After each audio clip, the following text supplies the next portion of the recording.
morning everyone. Continuing with T series, today we will discuss the T for pediatric and congenital heart diseases and tricuspid valve anomalies. Isolated congenital anomalies of the tricuspid valve are relatively rare. It includes the extend malformation, tricuspid valve dysplasia, straddling of tricuspid valve and other very unusual defects such as double orifice tricuspid valve, parachute tricuspid valve. Functional consequences of these abnormalities are tricuspid regurgitation, tricuspid stenosis or both. Here we will discuss abstain anomalies and tricuspid valve dysplasia. Coming to abstain anomaly represents a spectrum of congenital abnormalities of the tricuspid valve. There is displacement of proximal attachment of the tricuspid valve leaflets, dysplasia of the leaflets, abnormalities in their distal attachment, and it is frequently associated with tricuspid regurgitation. In addition, underlying right ventricular myocardium is also affected in this malformation, which may contribute to both systolic and diastolic dysfunction.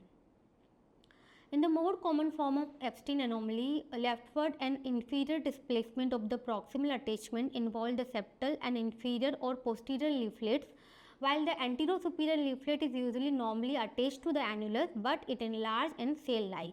Because of the apical displacement of this leaflet, a portion of the anatomical right ventricle becomes contiguous with the right atrium. This portion of the right ventricle is termed as atrialized right ventricle. Remaining portion of the right ventricle is known as the functional right ventricle, and there can be considerable variation in size and function of this ventricular chamber.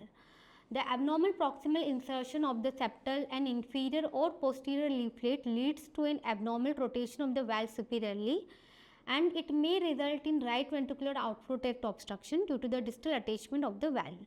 Depending upon tricuspid leaflet development, mobility and leaflet deficiency, there is also a variable degree of tricuspid regurgitation which can range from mild to severe. This figure is showing the characteristic feature of abstain anomaly. Here you can see the atrialized right ventricle and tricuspid valve leaflet is apically displaced. There is abnormal superior rotation of the proximal attachment of tricuspid valve leaflet. Coming to the clinical presentation and the management consideration, severely symptomatic infant represent a major challenge in terms of clinical management and overall poor prognosis. A large patent ductus in the neonate with abstain anomaly affects clinical management because it maintains elevated pulmonary arterial pressure, and in the setting of tricuspid regurgitation, regurgitation, it can prevent antegrade flow through the pulmonary valve. This functional pulmonary atresia can be difficult to distinguish from the true stenosis of atresia of the pulmonary valve. The presence of pulmonary regurgitation by Doppler flow or contrast echocardiography by transthoracic echo exclude the true pulmonary atresia. Mild form of abstain anomaly or valvular dysplasia can present as an incidental finding and patient can remain completely asymptomatic.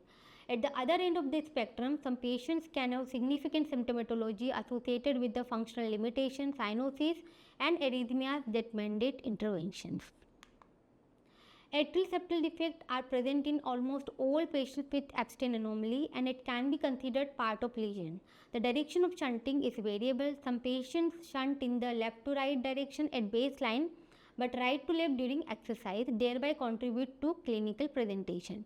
In some cases, right ventricular outflow tract obstruction can be present, and it is related to the attachment of the tricuspid valve. Rhythm disturbance can also occur due to either atrioventricular bypass tract that causes supraventricular tachycardia or atrial dilatation that may lead to atrial fibrillation or atrial flutter. A thinned out RV musculature can worsen RV function. As RV function worsen, there is RV dilatation which shifts the interventricular septum which also affect the LV function both systolic and diastolic. Other less frequent associations include ventricular septal defect, tetralogy of Fallot and mitral valve anomalies.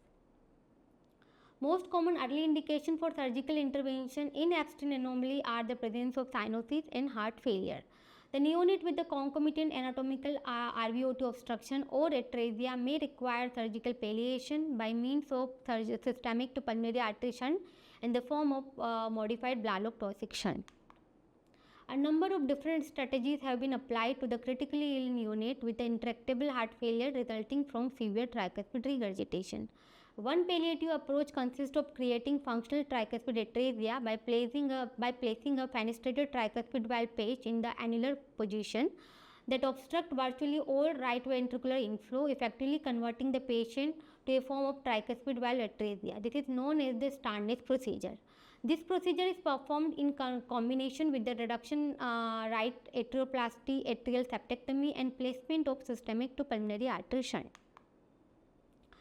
While in older patients, valve repair or valve reconstruction can be attempted, but optimal patient selection and prediction of outcome remains challenging.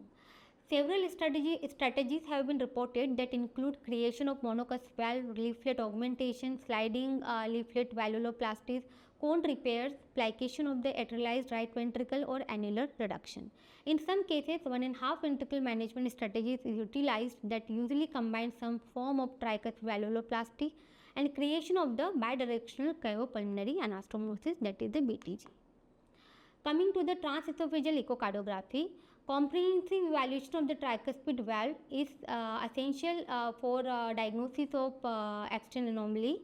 Right atrium, tricuspid valve, inflow, outflow portion and trabeculated portion can be detailed examined in mid-esophageal 4-chamber view, mid-esophageal right ventricular inflow-outflow view, mid-esophageal modified bicaval view and deep transgastric RVOT view. These views are essential for the examination of the tricuspid valve. Although transthoracic echo in many cases, especially in children, allow for excellent imaging of tricuspid valve and subvalvular apparatus, transesophageal echo provide additional details of valve morphology and function. Pre-bypass TE has had a major impact in the surgical management of patients with the tricuspid valve pathology. Important aspect of the TE examination is to define the morphological features of tricuspid valve and supporting structures in order to determine suitability for the valve repair. The main objective of the preoperative evaluation for this malformation in general are to provide anatomical details of the tricuspid valve apparatus, determine the presence and severity of functional abnormalities related to the malformation, assess right and the left ventricular systolic performance and evaluate associated cardiovascular defect. In the normal heart, the septal leaflet of the tricuspid valve inserts slightly toward the apex in comparison with the mitral wall inserted onto the ventricular septum. In extreme anomaly, there is an exaggerated degree of displacement of the septal tricuspid leaflet that can be determined by measuring the distance between the tricuspid and the mitral septal insertion in a 4-chamber view. This is the 4-chamber view showing the apical displacement of the tricuspid leaflet. Here we can measure the distance between the mitral and the tricuspid septal insertion. And if this distance is more than 8 mm per meter square, then it is the cardinal echocardiographic feature for the diagnosis of Epstein anomaly, and it defined as the abnormal insertion of the atrioventricular valve. In second figure, you can show the severe TR which originating from the apical portion of the right ventricle.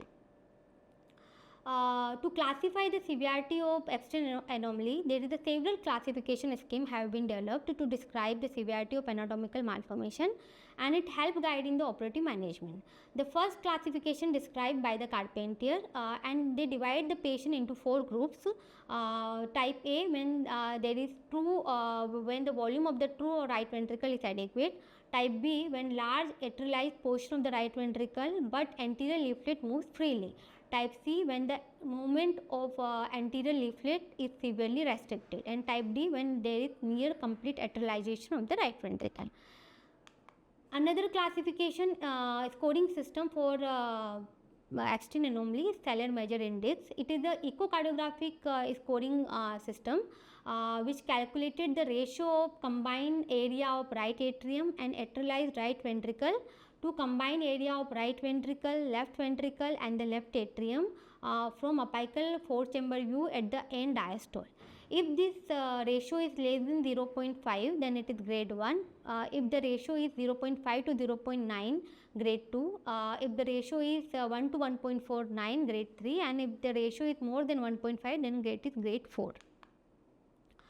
This is the transthoracic 3D images in a patient with abstinent anomaly. Here you can see this is the atrialized right ventricle and the tricuspid valve. There is a large anterior leaflet and small functional RV.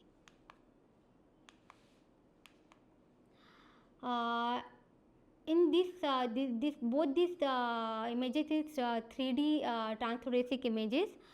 In second picture, you can see there is a small the septal leaflet appear hypoplastic because of failure of delamination from the ventricular septum. In first figure, you can also show the abnormal anterior rotation of the tricuspid valve, and the tricuspid valve orifice is projected end face in this view. Imaging of the valvular attachment to the RV free wall is an important consideration prior to surgical repair, particularly if the cone procedure is being considered, because freeing up those leaflets is an integral part of that intervention. This is again 3D images of RVOT. Here you can see the large anterosuperior leaflet which has multiple connection into the RVOT. So this multiple connection into RVOT complicate the surgical repair.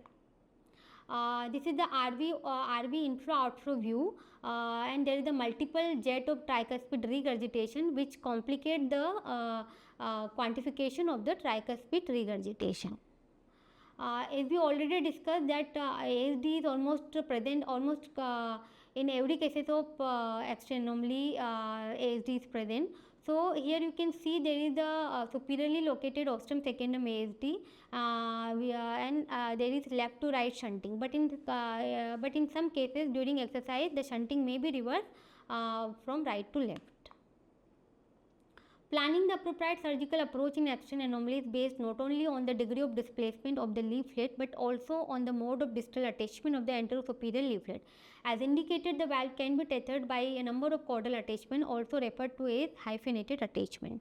Echocardiographic recognition of tethering when severe is important because it allows the surgeon to differentiate those cases where an annuloplasty can be performed from those where the severe tethering will not allow liberation of the leaflet.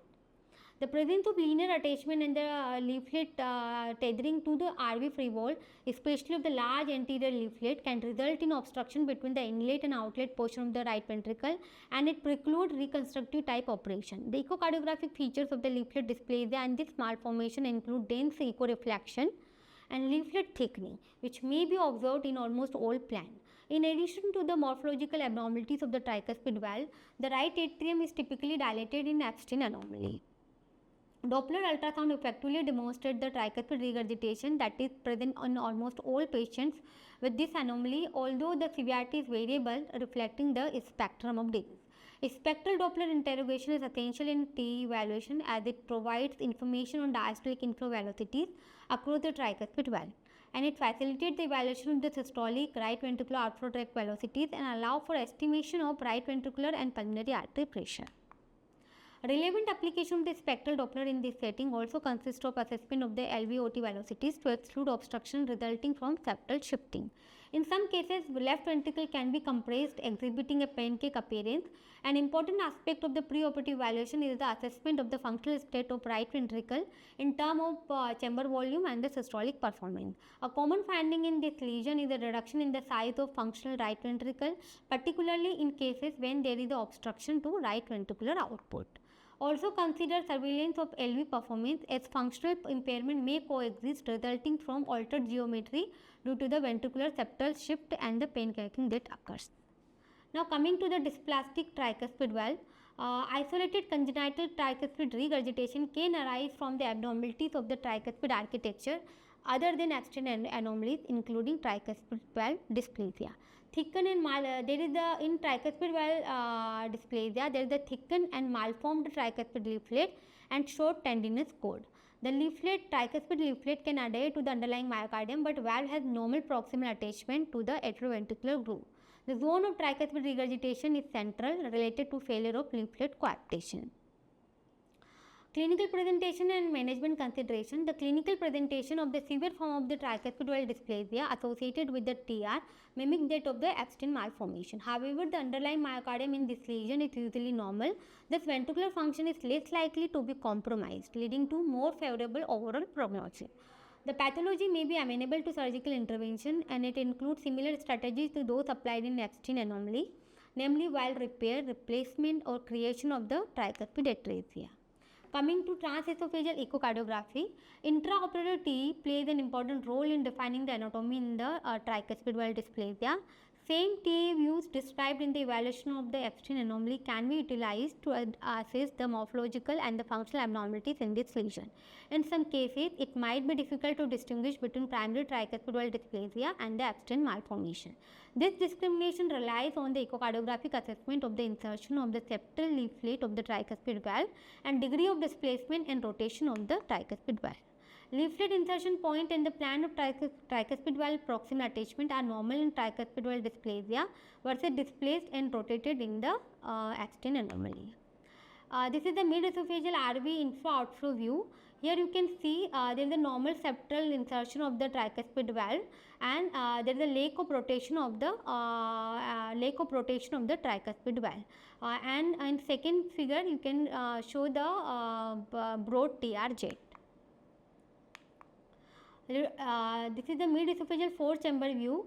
It shows the leaflet anterior and the septal leaflet tethering, which lead to coaptation defect. In second figure, while applying the color Doppler, there is shows the severe TR because of failure of leaflet coaptation. Assessment of the TR. An important goal in tricuspid valve repair surgery is the detection and the severity of grading of valvular regurgitation. Color Doppler interrogation can be challenging because of distorted anatomy secondary to detailed cardiac chamber, dilated cardiac chambers, and the unusual orientation of regurgitation jet in both abstinent anomaly and tricuspid valve dysplasia. In many cases, there are multiple regurgitation jet with the unusual orientation of the different jet that hamper quantification. In abstinent anomaly, the examiner should consider that the regurgitation jet frequently originate distal to the true valvular annulus, near or at the origin where the displaced valvular leaflet are attached to the RV endocardial surface. The sweep that display the RV inlet from interior to posterior aspect are essential in this evaluation. In abstinent anomaly, the regurgitation jet may be directed from the RVOT inferiorly into the atrialized portion of the right ventricle. This unusual jet direction may not be appreciated unless deep transgastric view of the RVOT, such as the deep transgastric RVOT view, are employed. Several parameters have been applied in quantitative evaluation of the TR by echocardiography, including the jet area by color Doppler, calculation of the regurgitant orifice area, and measurement of the width of the vena contracta by color flow imaging. However, these parameters have not been validated in children or may not be applicable to congenital tricuspid valve pathology. The time constraint of operating room setting demands rapid assessment. Thus, for practical purpose in intraoperative setting, the evaluation of the tricuspid regurgitation is semi-quantitative, derived from the visual assessment that grade the degree of TR from trivial to severe. Supporting criteria for severity grading may include the extent of right atrial and IVC dilatation, as well as presence of systolic flow reversal in the inferior vena cava and the hepatic veins. Post-operative T evaluation. Focus of post-repair T assessment is the determination of the residual TR, exclusion of the hemodynamically significant tricuspid stenosis, as well as evaluation of the myocardial function and adequacy of repair of associated defect. For abstinent anomaly, the cone operation, which is increasingly preferred, can be associated with the reduced RV function, which may be because of RV cannot decompress into the right atrium through the severe regurgitant tricuspid valve. In the setting of the tricuspid valve replacement, a comprehensive evaluation should be performed that focus on prostatic valve function.